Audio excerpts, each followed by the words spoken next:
कौन ब्रह्मा का पिता है, कौन विष्णु की मां, शंकर का दादा कौन है, हमको दे बता। ये जानने के लिए कृपया सुनिए।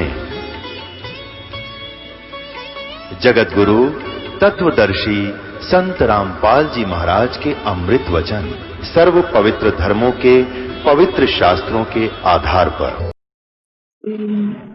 करते खेता ताने उनसे कबू नहीं छूटता, फिरता चारों खानी।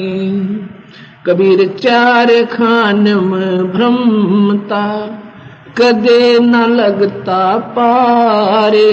सो फेरा सब मिट गया मेरे सतगुरु के उपकारी। कबीर सात समुद्र की मसी करूं, लेखनी करूं बन राय। धरती का कागज करूं, गुरु गुण लिखा न जाए। कबीर गुरु गोविंद दो खड़े, काके लागू पाए। बलिहारी गुरु आपनो जिन, गोविंद दियो मिलाए। कबीर हरि जय रूठ जा, गुरु की शरण में जाए। कबीर गुरु जय रूठ गए तो, हरि न हो सहाय। कबीर गुरु को सिर पर राखियो, चलियो आज्ञा माई। कहे कबीरता दास को, तीन लोक भय नाई। आज परमपिता परमात्मा पूर्ण ब्रह्म भगवान सतपुरुष कबीर साहिब की परम कृपा से आज इस पवित्र नगरी जोधपुर के अंदर ये परमात्मा के गुण गाने के लिए 5 दिवसीय ये संत समागम का आयोजन प्रारंभ हुआ।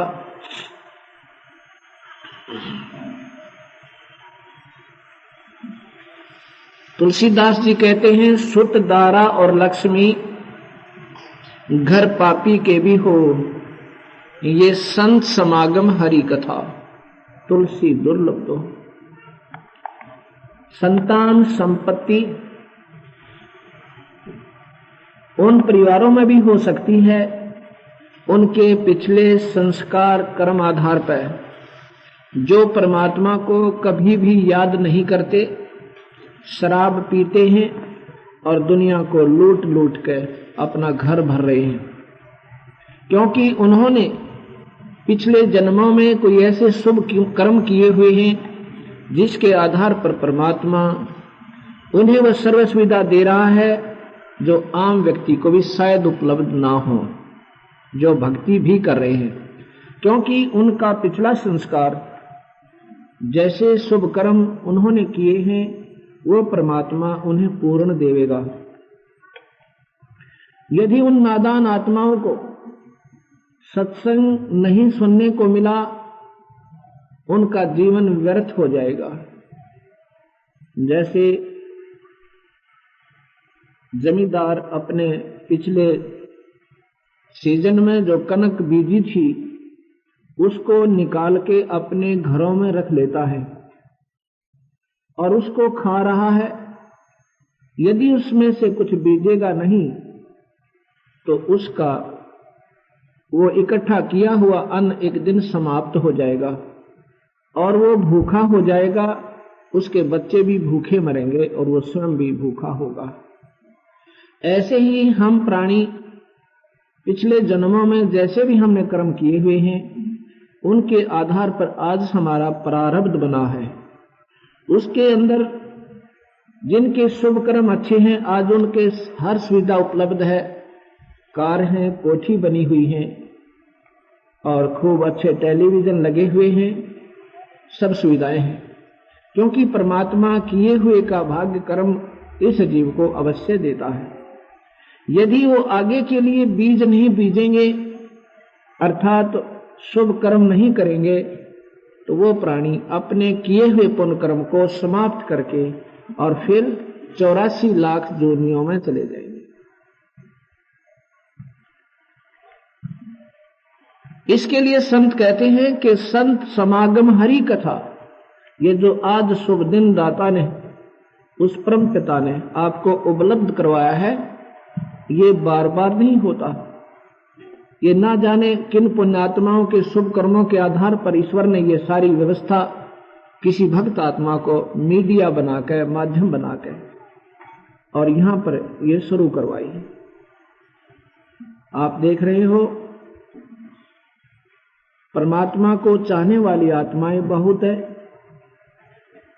लेकिन मार्ग न मिलने से वो नादान आत्माएं अपनी साधनाएं भी कर रही हैं, और जिनका प्रतिफल क्या होगा कि अंत में वो ढंग से साधना ना करने से अपने जीवन को व्यर्थ कर जाएंगे, बर्बाद कर जाएंगे। जैसा कि आज सुबह दिन में बताया था कि जो भी परमात्मा को चाहने वाली भागवान आत्मा है, कहीं ना कहीं वो कोशिश जरूर कर रही है परमात्मा को ढूंढने की, उस ईश्वर का आस्था आसरा लेने की। और जो भी साधना उसको उपलब्ध है किसी भी मजहब या धर्म के माध्यम से, उसको वो सत्य मान रहा है, उसको वो सही मानकर ही कर रहा है, नहीं तो करे नहीं उसको वो गलत सिद्ध हो जाता है। गलत और ठीक का कैसे ज्ञान होगा जब हम संतों के विचार सुनेंगे। अपने समाज में चल रही परंपरागत जो साधनाएं हैं वो कितनी ठीक हैं, कितनी गलत हैं, ये संत बताते हैं। वही संत जो शास्त्र के आधार पर अपना ज्ञान प्रचार करते हैं। शास्त्र जो है ये किसी व्यक्ति विशेष के नहीं होते या कोई मजहब के नहीं होते। किसी भी मजहब की आज हमने फीत ला रखी है। जो परमात्मा को जानने वाले महापुरुष किसी भी मजहब में हुए हैं, उन्होंने एक ही बात कही है और परमात्मा को पाने का वही तरीका बताया है, वो भिन्न नहीं बताया किसी ने। जब तक हम संतों के शरण में नहीं आते तब तक हम अपनी अपनी साधनाओं को श्रेष्ठ मानकर उस पर लगे हुए।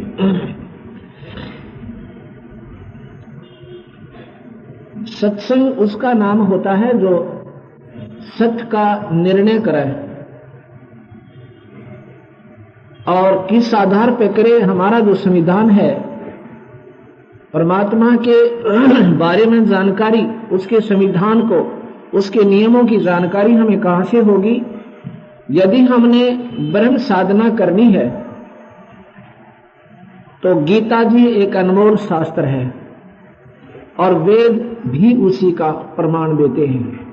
वेदों, 3 वेदों में भक्ति मार्ग है। एक वेद जो है वो भक्ति का नहीं है। ऋग्वेद, यजुर्वेद और सामवेद ये 3 भक्ति मार्ग के हैं। अथर्ववेद जो है वो साइंस के हिसाब किताब का है। उन तीनों वेदों में वर्णित विधि, उनका ही सार गीता में भगवान ने पुनर्फिर रचा। यदि आपने ब्रह्म साधना करनी है तो गीता जी और वेदों के आधार पर, अन्य किसी भी शास्त्र के आधार पर साधना नहीं बनेगी। उसके बाद पार ब्रह्म और पूर्ण ब्रह्म की साधना यदि आपने करनी है तो कबीर साहब के शास्त्र के अनुसार, ब्रह्म की भी उसी के अनुसार करनी होगी, क्योंकि कबीर साहब ने ब्रह्म, पार ब्रह्म और पूर्ण ब्रह्म, उनकी पूर्ण विस्तृत जानकारी भी दी है, उनकी शक्तियां भी बताई है और साथ में उनको पाने की विधि भी लिखी है। गीता जी में क्या है कि परमात्मा ब्रह्म, परब्रह्म और पूर्ण ब्रह्म का पूर्ण विवरण है, लेकिन जानकारी प्राप्ति यानी उसे लाभ लेने का वे ऑफ वर्शिप केवल ब्रह्म तक की है। ब्रह्म से आगे की जानकारी ना तो वेदों में है और ना ही गीता जी में है। केवल ब्रह्म तक की साधना का सही ज्ञान है। उसके आधार पर अगर हम साधना करें, उसके बाद जब हमारा ब्रह्म तक की सही पूजा हो जाएगी, तभी हम उस परम पिता परमात्मा को पा सकते हैं। जैसे बच्चा विद्यार्थी, हम स्टूडेंट हैं। परमात्मा के पढ़ने वाली यूनिवर्सिटी में, इस स्कूल में हमारा एडमिशन हो चुका है। इसलिए परमात्मा ने हमें ये न्यारी ड्रेस दी है, ये मनुष्य शरीर जो है। जैसे कुत्ते, गधे, शुअर का भी शरीर यही है, 5 ही तत्वों से, लेकिन उनसे न्यारी हमें पोशाक दी है। ये पहचान है कि आपके इतने शुभ कर्म हैं, आपके इतने नंबर बन गए हैं कि आप इस परमात्मा के पढ़ने वाली यूनिवर्सिटी में, इस पाठशाला के अंदर आपका प्रवेश हो चुका है, दाखिला हो चुका है।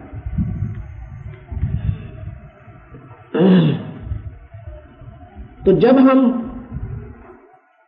उस परमात्मा को पाने की चेष्टा करें तो करें कैसे, ये संत बताते हैं। और जो हम आपको बताएंगे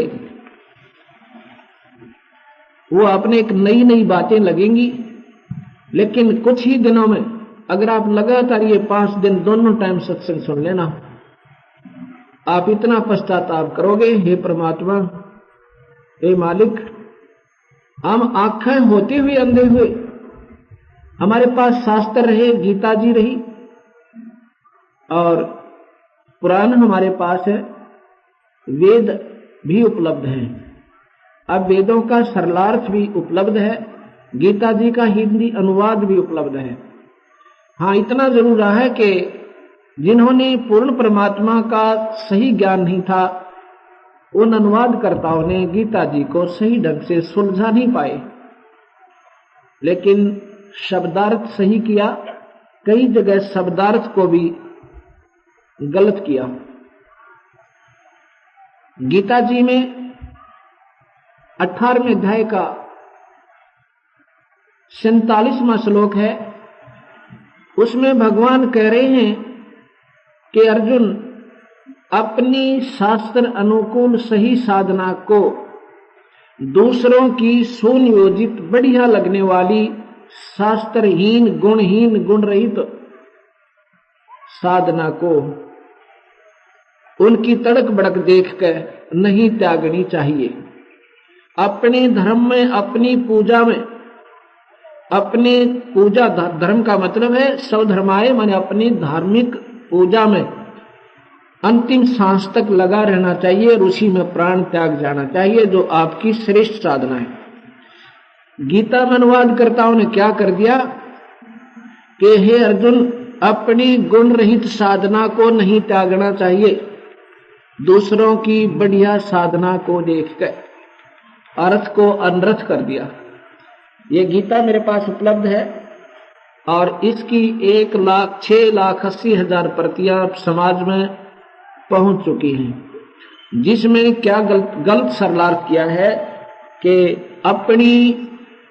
अपनी घटिया साधना को नहीं छोड़े, चाहे कितनी गंदी कर रहा है। गुण रहित माने एक अन्य की नहीं, यूजलेस नहीं छोड़नी चाहिए दूसरों की बढ़िया शास्त्र अनुकूल साधना को देख के। ऐसा कि फिर ये गीता जी का कहने की क्या आवश्यकता पड़ती भगवान ने। अगर यही लिखना था कि वो जो ऐसी कर रहा है करते रहो, उसको मत त्यागना, तो फिर गीता जी का क्या आवश्यकता थी भगवान ने ये ज्ञान लिखने की, लिखवाने की, बोलने की। अनर्थ कर दिया।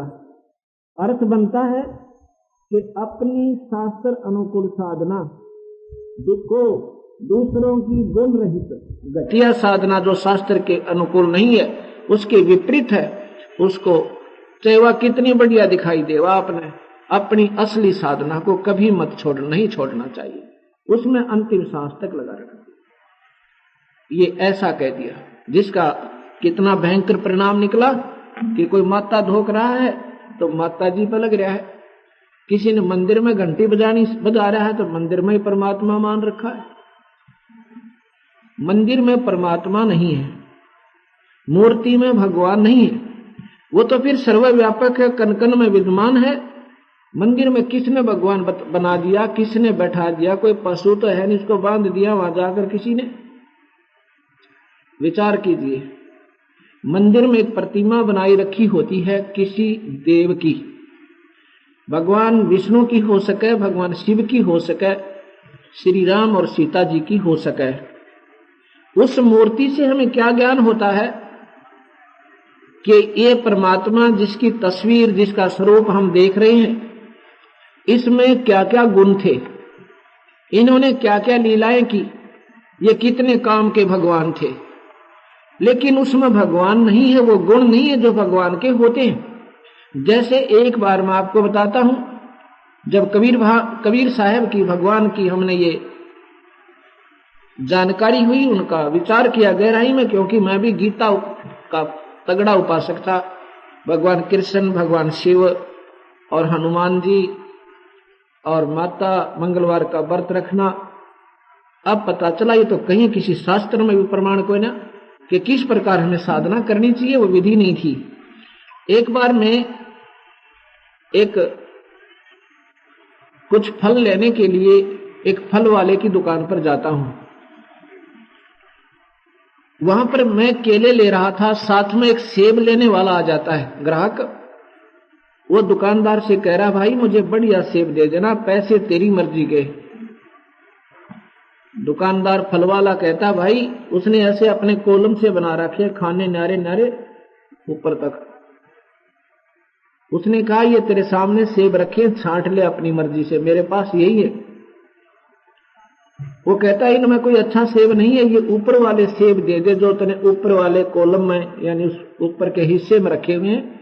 उसने ऐसे 3, 4, 5 वो बना रखे थे फल रखने के, ऐसे स्लोपसी में। दुकानदार कहता है, ये तेरे मतलब के नहीं है, क्योंकि वो पत्थर के बनवा कर उसने, और बढ़िया उसके ऊपर ऐसा गजब पेंट कर रखा, ओरिजिनल न भी फेल करे हुए, और वो रख रखे ऊपरले कॉलम में। वो कहता है, ग्राहक कहता, भाई मैं पैसे पूरे दे रहा हूं, आप क्यों नहीं दे रहे मुझे वो सेब? कमाल करते हो आप, ये किसके लिए रखे हैं तूने? उसने उठाकर वो सेब उसके हाथ पर रख दिया, ले भाई।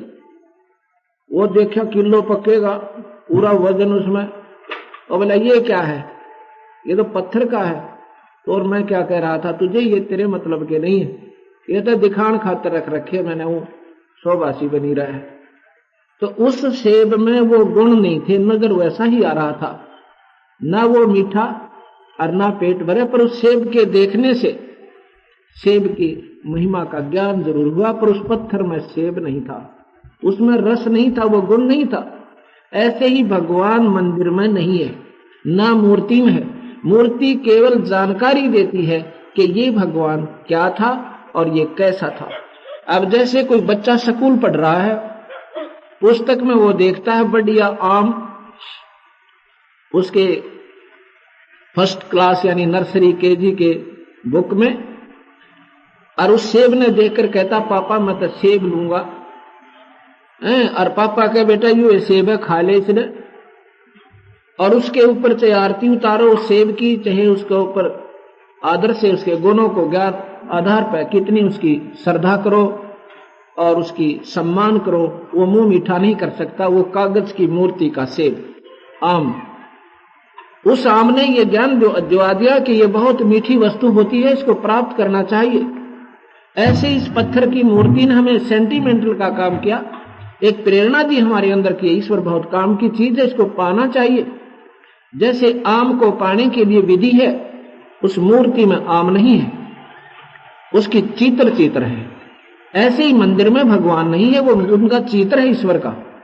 उस आम को पाने का तरीका है कि पहले मेहनत कीजिए, फिर 20 रुपए 50 रुपए जेब में डालिए, फिर मंडी में जाके आम कीजिए मार्केट में, और फिर आपको आम मिलेगा। ऐसे ही उस परमात्मा के पाने की विधि है, जिसकी आपने चित्र में देखकर उसके गुणों को याद किया। संतों के पास जाइए, संत आपको एक मंत्र देंगे, उसके जाप का नाम देंगे, उस नाम का फिर डट कर जाप कर कमाई करना। उस कमाई के आधार पर आपको उस ईश्वर के गुण जो तुम सुना करते थे और महसूस किया करते थे, और फिर आपको आनंद देंगे, वो लाभ मिलेगा। एक समय हम एक सत्संग कर रहे थे एक भक्त आत्मा के, उनके वहां पाठ किया हमने, फिर भोग लगना था। संडे का दिन था, रविवार का। उसने अपने चाचा जी से कहा कि चाचा कल हमारे भोग पड़ेगा, आप अवश्य आइएगा। अवश्य आऊंगा पुत्र। संडे इतवार का दिन था, दुकानें बंद थी। उसके चाचा जी आते हैं, जब भोग पड़ लिया, उसने कहा चाचा अब तो बहुत लेट हो गए। कहता बेटा आज मैं 5 मंदिरों में गया था, एक तो वो शमशान घाट वाला, एक शिवजी वाला, एक हनुमान वाला, 500 गिना दिए। अब कोई पूछे उस नादान व्यक्ति ने, आपके यहां मान लीजिए कोई पानी की टैंकी बनी हुई है पीने का, और उसमें टूटियां लगी हैं 5-6, आप उनको जाते ही टूटी को खोलोगे, नल को, अगर पानी आ गया, उसमें पानी चल पड़ा, आप पीकर पानी और चल पड़ोगे उसको बंद करके। आप दूसरी को भी नहीं चेक करोगे इसमें पानी है या नहीं, या करोगे? नहीं करोगे। अगर उसमें पानी नहीं है तो दूसरी भी खोलेंगे, उसमें भी नहीं है तो तीसरी भी देखेंगे, और चौथी भी देखेंगे, 5वीं भी देखेंगे। पानी नहीं है तो देखेंगे, है तो नहीं चेक करेंगे। ऐसे ही अगर भगवान मंदिर में, एक में मंदिर में भगवान होता तो दूसरे में जाने की आवश्यकता नहीं पड़ती। ये सूखे जड़े ढोने, यानी अनावश्यक हमारी पूजाएं हैं जो हमें लाभ नहीं दे रही, जिसका भयंकर परिणाम हुआ कि हम मेहनत बहुत करते हैं और फिर भी हमें लाभ नहीं मिला ईश्वरीय शक्ति का, जो हम सुना करते थे।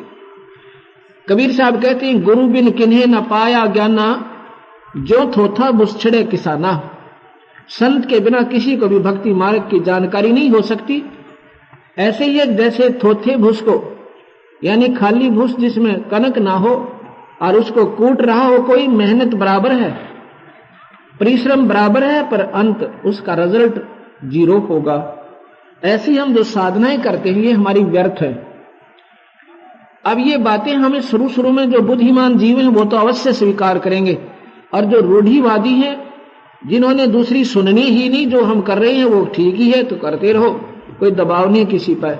हमारा फर्ज है, हमें ज्ञान हुआ, हम भी ऐसे ही अनजान थे और लगा कि मेरे जैसे परमात्मा को चाहने वाली बहुत आत्माएं हैं, उनको मार्ग नहीं है, और सतगुरु के आदेश से ये मार्ग बताने की हमारी ड्यूटी लगाई है। हम केवल सत्य कहेंगे, असत्य का सहारा नहीं देंगे। कोई सुनो, बेशक मत सुनो, कोई दबाव नहीं किसी पर, ये कोई प्रेशर की बात नहीं है, लेकिन सच्चाई कड़वी होती है, अंत में मीठी बन जाती है। कबीर साहब कहते हैं, कबीर इस संसार को समझाऊं कै बार, पूछ पकड़ ले बेड़ की उतरा चाव पारे। कबीर तीरथ कर कर जग मुया, उड़े पानी नहाए, राम नाम रटा नहीं फिर काल घसीटे जावे। तीरथ कर कर जग मरा, वह क्या है? एक तालाब होगा, लंबा चौड़ा भी हो सके, वो छोटा भी हो। तीर्थ की परिभाषा सुनाता हूं आपको। भक्त आत्माओं, आप निष्पक्ष भाव से ये सत्संग सुनना। मजहब, जाति और अपनी इष्टवादिता को कति भूल जाना 5 दिन, फिर आपकी मौज कुछ भी करना। ये भी भूल जाना हम किस मजहब से संबंध रखते हैं, ये अपनी भूल है। आज हम हिंदू हैं, कल मर जाओ, मुसलमान के घर जन्म हो सकता, कोई पाबंदी नहीं है भगवान के घर में। कहीं कदे कोई बावड़ा हो रहा हो, और आज हम मनुष्य, कल हम गधे भी बन सकते हैं। हमारी जाति जीव है, और हमारा जो मनुष्य, इस जीव जाति में जो मनुष्य जाति है सबसे उत्तम है। इसमें हम ईश्वरीय साधना कर सकते हैं। अगर इसमें चूक गए तो फिर 84 में चौकस जाना होगा, फिर कोई बचाव नहीं है। अब मैं तीर्थ के बारे में आपको जानकारी देता हूं, ध्यानपूर्वक सुनिएगा, क्योंकि आज हमारा समाज भक्ति मार्ग में बहुत निम्न सतर पर हो गया। समाज माने जीव, हमारा मनुष्य समाज, मानव समाज, नॉट एनी रिलीजियस संबंध में, हम धार्मिक संबंध में कोई बात नहीं करेंगे, क्योंकि मजहब हमारा नहीं है। क्यों चला गया इतना नीचा? क्योंकि हमें सत्य ज्ञान सुनाया नहीं, सुनाया तो हमने स्वीकार नहीं किया। सुनाया हमारे भगवान कबीर साहब ने आकर, अगर आप कबीर साहब की ये 5 दिन महिमा सुनना, उन्होंने किसी को जैसे भगवान विष्णु में कितनी शक्ति है, शिव में कितनी शक्ति है, ये ज्यों की तो जानकारी दी है, और ये कितना लाभ दे सकते हैं ये भी बताया है। यही गीता जी में वर्णन है जो कबीर साहब ने बताया। अब मैं तीर्थ के बारे में आपको जानकारी देता हूं। तीर्थ क्या चीज है? तीर्थ के जाने से जीव को पाप ज्यादा और पुण्य 0। पुण्य नहीं है, केवल पाप है। कैसे? जैसे तीर्थ क्या है? ये जोहड़ पाओगा, तालाब मिलेगा, जलाशय, और उसके आसपास ऊंची ऊंची उसकी मेड़ बनी होगी, उसके ऊपर वृक्ष बने होंगे, कुछ मंदिर भी बना रखे होंगे। वहां पर क्या रहा होगा, कैसे बने वो तीर्थ? किसी महापुरुष ने वहां पर परमात्मा पाने के लिए वहां बैठकर कोई साधना की थी। पानी का आसरा देखा कि पहले कुएं कम होते थे, ऐसे जलाशयों का ही आसरा तक के महात्मा ऋषि जन वहां साधना किया करते थे, एकांत स्थान जाकर। उस तीर्थ, उस जोहड़ के, उस तालाब के किनारे बैठ के किसी महापुरुष ने साधना की थी। वो अपनी साधना करके वहां से चला गया। अब वहां कुछ नहीं बचा। जैसे एक होम दस्ता होता है, होम दस्ता आपने देखा होगा, एक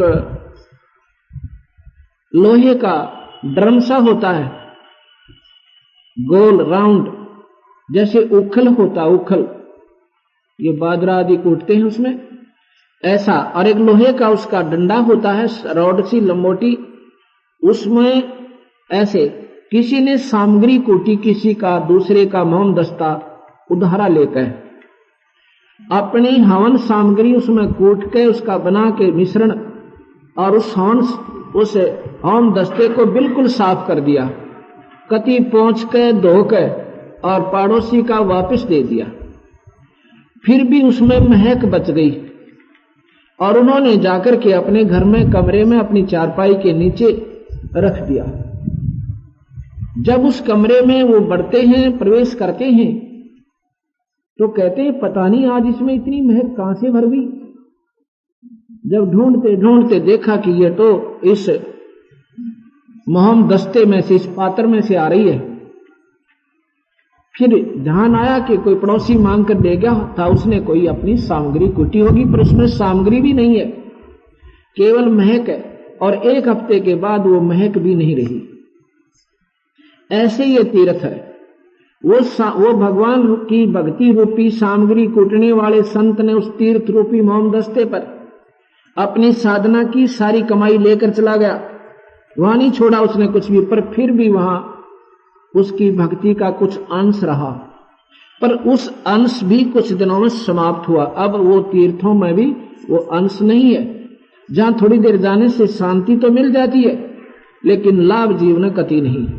वो तो जैसे उस ऋषि ने अपनी सामग्री कुटी थी और वो ढेर कर लिया था अपनी कमाई का, ऐसे ही करेंगे तो हमें लाभ होगा, उस तीर्थ पर लाभ नहीं है। इस उद्देश्य से बंदी छोड़ कहते हैं कि तीर्थ कर कर जगमुआ, उड़े पानी नहा, राम राम रट्या नहीं, फिर काल घसीटे जा। भगवान की भक्ति बनी नहीं, और ये काल भगवान ये फिर इस जीव को परमात्मा के भजन बिना केस पकड़ के उठा ले जाता है। ये काल कौन है? आज दिन में मैंने बताया था, आपने सुना भी होगा, बहुत से महापुरुषों ने, भक्त आत्माओं ने। ये काल जो है ये ब्रह्मा विष्णु महेश का पिता है, और शेरा वाली अष्टंगी इसको प्रकृति देवी भी कहते हैं। ये इनकी माता है। और हम भी सभी सतलोक में रहते थे, वहां में बहुत आनंद था, वहां बहुत सुख था, किसी प्रकार का कोई शरीर में कष्ट नहीं था, कोई जन्म मर नहीं था। हम उस सुख को अब ढूंढ रहे हैं जिसको हम खो चुके अपनी नादानी और मूर्खता से, उसी की आज हम तलाश कर रहे हैं। लेकिन वो सुख अब नहीं मिल रहा। हम सुख चाहते हैं कि शायद ज्यादा संपत्ति हो जा, घर में धन घना हो जा, शायद हमें सुख होगा, पर कति नहीं। कोई निसंतान है, चाहता भगवान मेरे बच्चे हो जा, मुझे सुख होगा, लेकिन वो भी सुख वो सुख नहीं है जिसकी हमें तलाश है। उसके बाद धनी पुरुष सोचता है कि शायद राजा सुखी होगा, लेकिन राजा को देखो वो कति सुखी नहीं बेचारा। एक घर में 5 सदस्य होते हैं, ज्यादा से ज्यादा 6 होंगे। उनकी परवरिश, उनकी देख रेख में एक परिवार का जो मुखिया होता है वो तंग पा लेता है, और राजा ने ये करोड़ों व्यक्तियों की चिंता बन जाती है, वो कति सुखी नहीं। उसके सब बच्चे हो जाते हैं जिनका वो नरेश बन जाता है, जिनका मालिक बन जाता है, वो कति सुखी नहीं। उसको तो इंजेक्शनों से नींद आती है। जब कोई ऐसा देश में कोई घटना घट जाती है, उसको हर पॉइंट पर दर्द होता है बेचारे को, वो कति सुखी नहीं। पर हमें मां सुखी नजर आता है। राजा सोचता है शायद इंद्र सुखी होगा जो स्वर्ग राज है, स्वर्ग का किंग है, राजा है, लेकिन इंद्र भी महादुखी। इंद्र कैसे दुखी? अपनी कमाई भोग के फिर गधा बनेगा आकर के भरतमंडल में। इंद्र का राज 72 चौकड़ी युग का होता है। इसके बाद भी उसकी दुर्गति क्या होगी कि वो गधा बनेगा। जब भरतमंडल में उसका वहां समय पूरा हो जाएगा स्वर्ग में, फिर गधा बनेगा। उसको कोई सुख नहीं है। इंद्र सोचता शायद ब्रह्मा विष्णु महेश सुखी होंगे, ये भी महादुखी। कैसे? भगवान विष्णु के अवतार भगवान राम और कृष्ण आए थे। अगर उनका जीवन हम देख लें, भगवान का, आदमी की नींद हराम हो जाए। भगवान राम का जीवन देखो,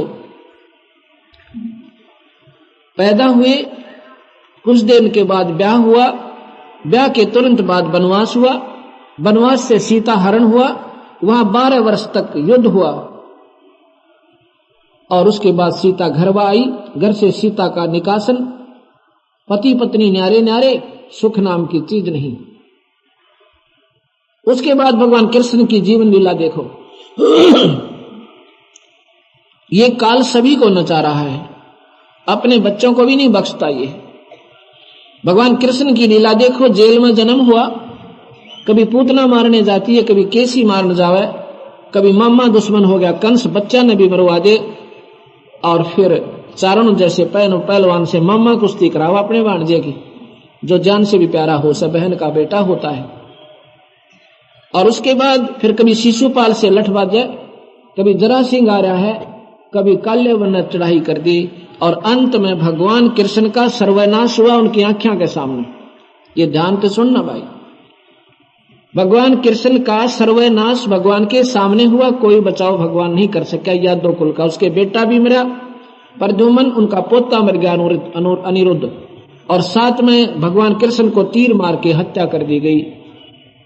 और भगवान की 16,008 रानियां थी, 8 रानियों ने आत्महत्या करी, और 16,000 को जब अर्जुन ले जा रहा था, दिल्ली ला रहा था, मथुरा से इंद्रप्रस्थ ला रहा था, रास्ते में भीलों ने उनको, कईयों को तो छीन लिया, उनका अपने साथ ले गए, उनके गहने लूट ले गए, अर्जुन की पिटाई कर गए, उससे वो धनुष भी नहीं चला। और जब उसी धनुष से भगवान उस अर्जुन ने अनर्थ कर दिया था, घमासान युद्ध करके दुनिया मार डाली थी, और वहां उस पर हथियार नहीं उठा। ये सब उस काल के खेल है। सभी को ऐसे जब इसने अनर्थ करवाना होता, शक्ति दे दी और फिर उससे छीन ली, वो पेटो दुनिया में। तो ये भगवान भी आपने, मेरी दृष्टि से ये सुखी थी को नहीं, और आपने सुखी लगते हैं तो बहुत अच्छा। यहां कबीर साहब कहते हैं सुख होगा विरस सतलोक में जाकर, यहां सुख नहीं है।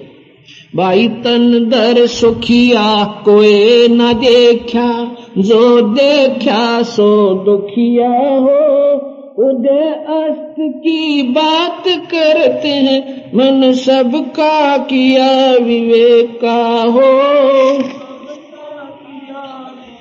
काओ तन धर सुखिया कोई न देखा, जो देखा सो दुखिया हो, उदय अस्त की बात करते हैं, मन सबका किया विवेक का हो, सबका किया।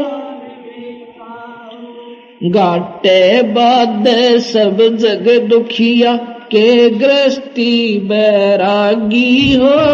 घाटे बाद सब जग दुखिया के गृहस्थी बैरागी हो। सुख देव ने दुख के डर में गर्भ में माया त्यागी हो।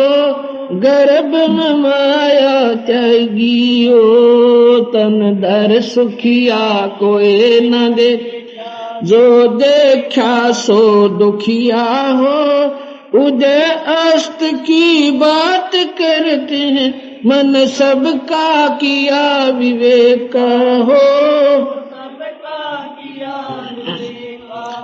भाई जंगम दुखिया योगी दुखिया, तपसी को दुख दूना हो। जंगम दुखिया योगी दुखिया, तपसी को दुख दूना हो। आशा तृष्णा सबको व्यापे, कोई मैल न सुना हो। कोई मैल न सुना हो। तन धर सुखिया जो देखा सो दुखिया हो। उदय अस्त की बात करते हैं, मन सबका किया विवेका हो। साच कहूँ तो जग नहीं माने, झूठ कही ना जाई हो। साच कहूँ तो जग नहीं मान, झूठ कही ना जाई हो। ब्रह्मा विष्णु ये शिव जी दुखिया, जिन ये राह चलाई हो। जिन ये राह चलाई हो। तन धर सुखिया कोई न दे, जो देखा सो दुखिया हो। उदय अस्त की बात करते हैं, मन सबका किया विवेका हो। सबका सुरपति दुखिया भूपति दुखिया, रंक दुखी बपरीती हो। सुरपति दुखिया भूपति रंक दुखी बपरीती हो। कहे कबीर और सब दुखिया, संत सुखी मन जीती हो। संत सुखी मन जीती हो। तन धर सुखिया देखा जो देखा सो दुखिया हो। उदय अस्त की बात करते हैं, मन सबका किया विवेक हो। सत्संग। अब आपने सुना कि तन धर सुखिया कोई न देखा, जो देखा सो दुखिया हो। उदय अस्त की बात करते हैं, मन सबका किया विवेका हो। अर्थात मैंने सभी का परीक्षण किया। सतगुरु महाराज कहते हैं कबीर साहब, मुझे तो कोई सुखी यहां पर प्राणी लगा नहीं, क्योंकि हम अपने सुख को छोड़ आए, जिसकी आज हमें तलाश है। ये ब्रह्मा विष्णु महेश कौन है? ये हमारे जैसी ही आत्माएं हैं। ये क्या करता है? ये काल भगवान जो गीता के 11वें अध्याय में 32वें श्लोक में कहता, मैं काल हूं अर्जुन और सभी को खाऊंगा, किसी को नहीं छोड़ूंगा। उसी को कबीर साहब कहते हैं, ये काल कसाई हसत है और सर्वलोक को खा। अंकुश निर्गुण नाम का ये सतगुर दर पकड़ा था। अब काल को कसाई कहा सतगुरु ने, कबीर भगवान ने। ध्यान से सुनना इन बातों को। विष्णु पुराण में लिखा है कि भगवान विष्णु का, अब यहां ध्यान से सुनना, विष्णु कौन है? विष्णु दो हैं। विष्णु का मतलब पालन करता। वैसे तो ओवरऑल विष्णु जो है उसका तो अभी मैं जिक्र नहीं करूंगा, पर जिस विष्णु की आपने जानकारी है उसका निर्णय देता हूं। विष्णु समझो होम मिनिस्टर, पालन करता। होम मिनिस्टर दो होते हैं, एक स्टेट का, एक सेंटर का। अब जैसे ब्रह्मा विष्णु महेश जिनकी हमें जानकारी है, ये तीन लोक के प्रभु हैं। प्रभु माने स्वामी। इनका जो पिता है ये होम मिनिस्टर भी है और ये 21 ब्रह्मांड का कुल मालिक भी है। ये अपने ही तीन रोल में ब्रह्मलोक में रहता है, महाविष्णु, महाशिव और महाब्रह्मा के रूप में। तो यहां जो है उस महाविष्णु का जिक्र है। शिव पुराण में विष्णु पुराण के अंदर महाविष्णु का जिक्र है। उसमें लिखा है कि विष्णु का परम रूप, एक रूप तो भगवान है, पुरुष है, और उसका असली रूप काल है। उस ज्योत निरंजन का ब्रह्म की जानकारी उसको विष्णु भी कहते हैं। जैसे प्रधानमंत्री अपने पास अन्य विभाग भी रख सकता है, वो स्वयं होम मिनिस्टर भी है, वो डिफेंस मिनिस्टर भी है, वो चाहे तो सभी महकमों को अपने पास भी रख सकता है, उस कोई मंत्री की भी आवश्यकता नहीं उसे। वो अपने सहयोग के लिए मंत्रियों को अपने विभाग, अपना कार्यभार घटा देता है, दे सकता है। ऐसे ये काल भगवान 21 ब्रह्मांड में अपनी प्रभुता इसकी है। इसने अपने पुत्रों को इन विभाग दे रखे हैं। ब्रह्मा को ये शरीर बनाने का, विष्णु अपने जो नियमन विष्णु, सेकंड नंबर के विष्णु हैं, यानी स्टेट के मंत्री हैं, और उस अपने पुत्र को एक को विष्णु बना रखा है और एक को ही संहार करने के लिए मारने की ड्यूटी ला रखी। ये तीनों पुण्य आत्मा है। परमात्मा, परमात्मा की परिभाषा बताऊं आपको कैसी होती है। परम का मतलब है श्रेष्ठ, उत्तम, नेक आत्मा। ये इतनी नेक आत्मा, जैसे भगवान शिव ने जब सागर मंथन हुआ था, इतना कृत्या जहर था कि अगर वो पानी में या पृथ्वी पर डल जाए तो पृथ्वी नष्ट हो जाए। भगवान ने इन जीवों की रक्षा के लिए, भगवान शिव ने परमार्थवश यानी नेक आत्मा होने के कारण स्वयं स्वीकार कर लिया। इससे बड़ी परमात्मा, श्रेष्ठ आत्मा, नेक आत्मा नहीं हो सकती। भगवान विष्णु कितनी नेक आत्मा है कि भृगु ऋषि ने इनकी छाती में लात मारी और फिर भी कहा, ऋषिवर आपको चोट तो नहीं आ गई। ये परमात्मा, नेक आत्मा, पर इनकी ड्यूटी ऐसी होगी जो इनके बस से बाहर है। जैसे कितना ही अच्छा कोई जर्नल है मिलिट्री का, मार्शल है मिलिट्री का, कितनी प्रेमी आत्मा है, कति दयालु भी है, कीड़ी भी मार का प्रसन्न नहीं है, लेकिन जब गवर्नमेंट आदेश होगा कि हमला करो तो उसने करना पड़ेगा और हत्या भी करनी पड़ेगी, उसकी ड्यूटी है बेचारे की। ऐसे ही भगवान शिव एक नेक आत्मा है, परम आत्मा है, दयालु भी है ये, लेकिन जब इनका आदेश है उस काल का तो ये अपने कर्तव्य को पूरा करता है। इसलिए इनको इनकी संहार करने की ड्यूटी काल ने ला रखी है, क्योंकि उस काल भगवान ने 1 लाख जीव रोज खाने होते हैं, उसको श्राप लगा है। यहां पर शंका उत्पन्न होती है आपको कि जीव तो अमर बताते हैं, वो खाता क्या है? ये आगे चल के थोड़ा सा प्रश्न हम जब सृष्टि रचना सुनाएंगे आपको, अपने आप आपके सामने वो सारा सुलझेगा, क्योंकि ये प्रसंग न्यारा हो जाता है। तो यहां ये काल भगवान जो है इसकी 1000 भुजा है, ब्रह्मा विष्णु महेश की 4-4 भुजाएं हैं। ये ध्यान रखना इस सारे सत्संग में। काल की 1000 भुजा हैं, उसको ज्योत निरंजन भी कहते हैं, उसको ब्रह्म भी कहते हैं, उसको क्षर पुरुष भी कहते हैं, इसको ब्रह्म भी कहते हैं। और इसके ही 3 पुत्र हैं। जो प्रसंग चल रहा था विष्णु पुराण में लिखा है कि इसका एक रूप तो विष्णु का भगवान है और दूसरा असली रूप इसका काल है, परम रूप इसका काल है। ये विष्णु पुराण मेरे पास रखा है और नहीं आप ले सकते हो, 50 रुपए में 60 में आएगा, कहीं से ले लेना, धार्मिक दुकान पड़ता है, और उसमें पढ़ लेना। उसमें यही लिखा है भगवान कैसे है और काल कैसे है। भगवान कैसे लगता है, जैसे सारी सुविधाएं दे रखी, यहां पर पानी, पृथ्वी, वायु और कितना बढ़िया काजू, किशमिश, सेब, संतरे और कनक, दूध, दही, घी, मक्खन। तो इस दृष्टिकोण से तो ये हमारा पालन करता है। भगवान नजर आवे कि कितना अच्छा भगवान है जिसने सारी सुविधा दे रखी। लेकिन जब मारे तब उस में ये काल होता है, कसाई होता है। असली रूप इसका काल है, जैसे कसाई बकरे पाला है। क्योंकि हर सत्संग में नई आत्मा आती है और जब तक हमें यथार्थ ज्ञान नहीं होगा तब तक हम ये अनजान साधना चौथे युग में आगे करते करते अभी तक हमारा पीछा छूटा नहीं। आज उत्पन्न नहीं हुए, हम कोई सोचा हम अभी जोधपुर में पैदा हुए हैं या आसपास के गांव में अभी जन्म हुआ होगा 20, 30, 50 वर्ष पूर्व, नहीं, असंख्यों जन्म असंख्यों युग हो गए हम इस काल साधना को करते करते। हमारी दुर्गति होते होते हम अपने मूल स्थान को भूल आए।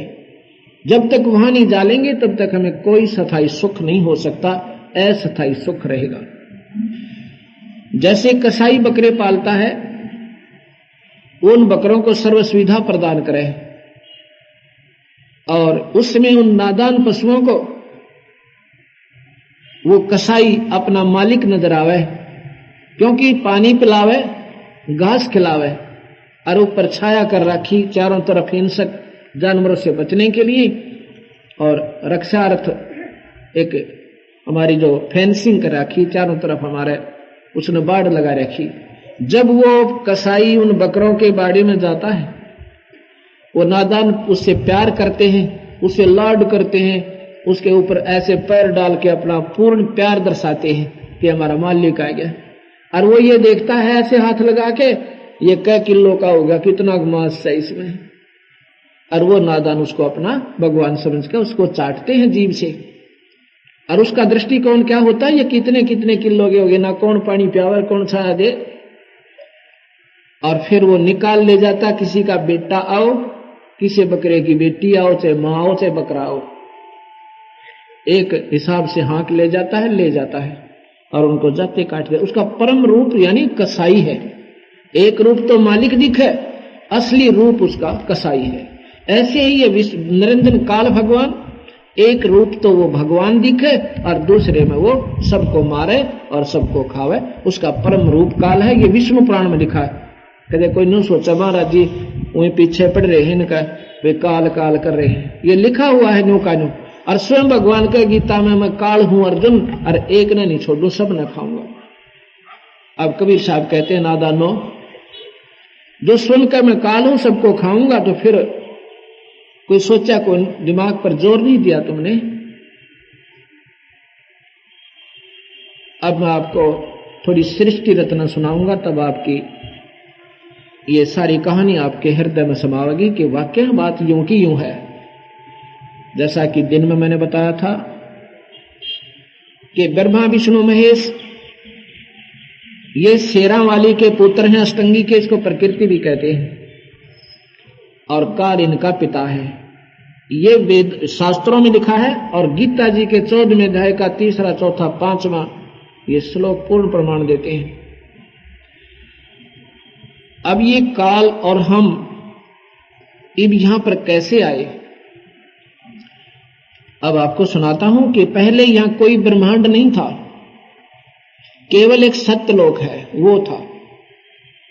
वहां पर सतपुरुष, पूर्ण ब्रह्म, परम अक्षर ब्रह्म, 3 मैंने आपको भगवान बताए और गीता जी ने भी यही प्रमाण दिया।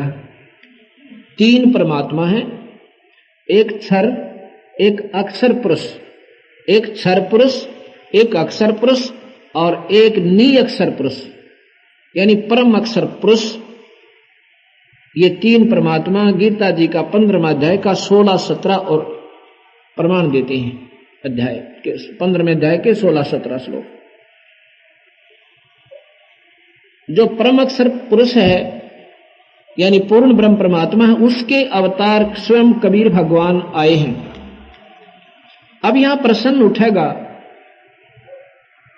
कि कबीर साहब तो 600 वर्ष पुराने हैं मुश्किल से, और इन्होंने कैसे सृष्टि करता होगे। कबीर साहब 4 युगों में आए हैं। सतयुग में सतसुकृत नाम से, त्रेता में मुनिंदर नाम से, द्वापर में करुणा में नाम से, और कलयुग में कबीर नाम से। वो पूर्ण ब्रह्म परमात्मा सतलोक में रहता है। जैसा कि मैंने दिन में बताया था, यजुर्वेद के 5वें अध्याय का 32वां श्लोक भी यही प्रमाण देता है कि वो परमात्मा सारी सृष्टि का, तारा आदि तंतुओं का रचने वाला और बंधनों का शत्रु यानी बंधन काटने वाला, बंधन छुड़वाने वाला, बंदी छोड़, हम उसको बंदी छोड़ कहते हैं। और सरदारकर्ता ने उसमें लिखा है बंधनों का शत्रु, यानी बंधन छुड़वाने वाला, बंधन काटने वाला, हम उसको बंदी छोड़ कहते हैं। स्वयं भी वो अपने आप को बंदी छोड़ कहते हैं। कबीर साहब कहते हैं अमर करूं सतलोक पठाऊं, अर्थात बंदी छोड़ कहूं, इसलिए मैं बंदी छोड़ कहलाता हूं। वो सतलोक में रहता है, ऐसा ही वेद में लिखा है और ऐसा ही गीता में लिखा है। अर्जुन वो पूर्ण परमात्मा ऊपर शाश्वत स्थान में रहता है। आपको रोजाना 1 या 2 गीता का अध्याय सुनाऊंगा और फिर आपका हृदय से ये जो अज्ञान है ये कति दूर होगा। गीता जी को हम अवश्य मानते हैं क्योंकि ये बहुत ही उत्तम शास्त्र है। इसके इक्विवेलेंट, इसके बराबर ब्रह्म तक की साधना का कोई शास्त्र नहीं है। और ये किसी मजहब जाति का नहीं है। जाति और मजहब तो, उसमें मजहब तो बने भी नहीं थे जब ये शास्त्र भगवान ने इस प्राणी के उद्धार मात्र लिखा था। इसमें केवल जानकारी तो ब्रह्म और पारब्रह्म की पूरी है, पूर्ण ब्रह्म की भी है, लेकिन वे ऑफ वर्शिप केवल ब्रह्म तक की है। इस करके साधकों ने 88 हजार वर्ष गीता के आधार पर साधनाएं तो की, लेकिन मुक्त नहीं हुए, क्योंकि वो स्वर्ग, महास्वर्ग और फिर 84 लाख दुनियाओं में उनका चक्कर बना रहा। गीता में यही लिखा है, अर्जुन मेरे को कोई प्राप्त नहीं कर सकता जिस रूप में मैंने तुझे आज दर्शन दिए, जो विकराल रूप दिखाया, विराट रूप, ये मेरा असली रूप है, इसको कोई नहीं देख सकता। न वेदों में वर्णित साधना का, न तप से, न यज्ञ से, न हवन से, किसी भी प्रकार से मेरे इस रूप का ना दर्शन हुए हैं, ना ही होंगे, अर्थात परमात्मा प्राप्ति नहीं। ये लिखा कि गीता जी में ओम जाप है, यज्ञ हवन है, अगर इनको ढंग से करे, विधिवत कर ले, तो इस जीव का काफी वर्षों तक, काफी युगों तक, हजारों युगों तक जन्म मरण बच सकता है। वो कहाँ रहेगा? वो महास्वर्ग में रहेगा। स्वर्ग क्या चीज है? एक रेस्टोरेंट है, एक होटल है। इसमें भी अंतर होता है। एक तो राजस्थान का होटल, एक कुल्लू मनाली का होटल, वहां ज्यादा खर्चा और आनंद ज्यादा है, क्योंकि वहां वातावरण एक जैसा रहता है, बड़ा मीठी मीठी, और विशेषकर गर्मियों में। अब जैसे कोई साहूकार व्यक्ति ही रेस्टोरेंट में जा सकता है, ना गरीब आदमी नहीं जा सकता। ये स्वर्ग एक रेस्टोरेंट है, एक होटल है। साहूकार आदमी अपनी पूंजी बचा के, और 2 महीने जब राजस्थान हरियाणा में लू चले, उस समय कुल्लू मनाली जाकर उन रेस्टोरेंट में रहे, जेब में 10,000 रुपये, 20,000 रुपये होंगे तो 2 महीने कटेंगे, ना तो जल्दी वापस आ जाएगा।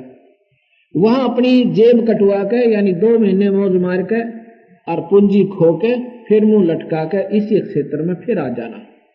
ऐसे ही स्वर्ग के अंदर वो पूंजीपति जाते हैं जिनकी पुण्य कमाई होती है, जिनके पुण्य ज्यादा होते हैं, जो भगवान ओम जाप का मंत्र ज्यादा कर जाते हैं, वो स्वर्ग और महास्वर्ग में वहां चले जाते हैं। वहां अपनी पूंजी ने खा के खो के और फिर मुंह लटका के गधे बन जाते हैं। ये ब्रह्म तक की साधना का अंतिम यानी लाभ है। यही गीता में लिखा। अर्जुन 9वें अध्याय का 7वां श्लोक पढ़ के देखियो कि कल्प के अंत में ये सभी प्राणी, चाहे स्वर्ग में है चाहे महास्वर्ग में है, ये सारे नष्ट हो जाएंगे, मेरी प्रकृति में लीन हो जाएंगे, फिर मैं दोबारा रचूंगा। 8वें अध्याय में फिर लिखा है, इनको बार बार रचता हूं मैं, कर्म के आधार पर कोई गधा बने, कोई कुत्ता बने, कोई सुअर बने। ये गीता जी में लिख रखा है। अब ये भी मुक्त नहीं हुआ जीव। 7वें अध्याय को कल सुनाऊंगा अपने गीता जी के ने, क्योंकि अभी भूमिका बन रही है उस परम पिता की और इस ब्रह्म तक की। इसके बाद 7वां अध्याय सुनाऊंगा कल आपने, और आप हैरान रह जाओगे इस बात ने सुनकर कि भगवान ने कमाल कर रखा है, कति सच्चाई कर रखी है। स्वयं कहा कि अर्जुन मेरी साधना भी घनी अच्छी नहीं है, और ब्रह्मा विष्णु महेश की तो एक अन्य की भी कोई ना, यानी 3 गुणों की भक्ति से तो ऊपर न उठ और मेरी भक्ति कर। और वेदों के जानने वाले ये बहुत नेक आत्मा है, विद्वान पुरुष है, ये बहुत अच्छी उद्धार आत्मा है, पर ये भी मेरी इस ओछी मुक्ति में, घटिया मुक्ति में व्यवस्थित है, क्योंकि इनको ऊपर का मार्ग बेरा कोई ना। ऐसे लिखा जो मैं बताऊं आपने। कि मेरी ये घटिया अपनी क्यों बताते हैं, क्योंकि जन्म मरण जीव का बचे नहीं। 84 लाख दुनिया बचे नहीं किसी भी साधना से, ना ब्रह्मा से, ना विष्णु से, ना शिव से। और ब्रह्मा विष्णु महेश भी नाशवान है, और ये क्षर पुरुष यानी ब्रह्म भी नाशवान है। ये गीता जी में लिख रखा है कि महाप्रलय जब होगी ये ब्रह्म तक भी समाप्त हो जाएंगे।